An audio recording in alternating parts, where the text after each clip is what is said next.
познат и присутен во целиот свет, најчесто помеѓу децата, но присутен и во сите старосни групи.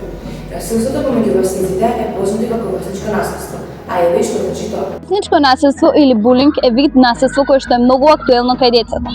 Ако некое дете е трпител на врсничко насилство, тоа може да се однесува депресивно, анксиозно, да е отфрли средината и да има потешкоти при учењето.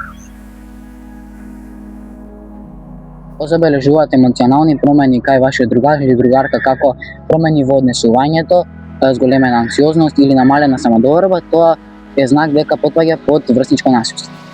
Исто така, чести појави на главоболки, болки во стомакот, како и појава на несолница или кошмар, може да бидат показател, како што се и намален успех и намалена желба за социјализација.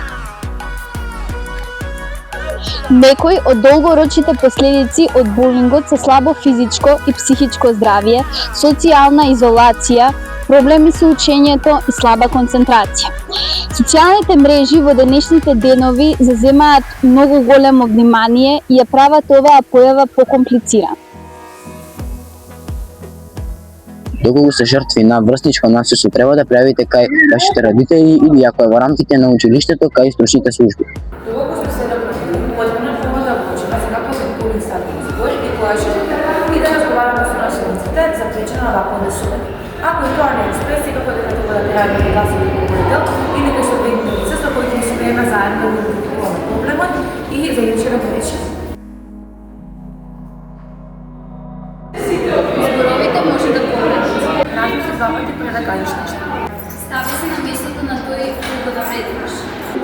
И би тоа помога на другите да не ги збере. Крени глас за твојот спас.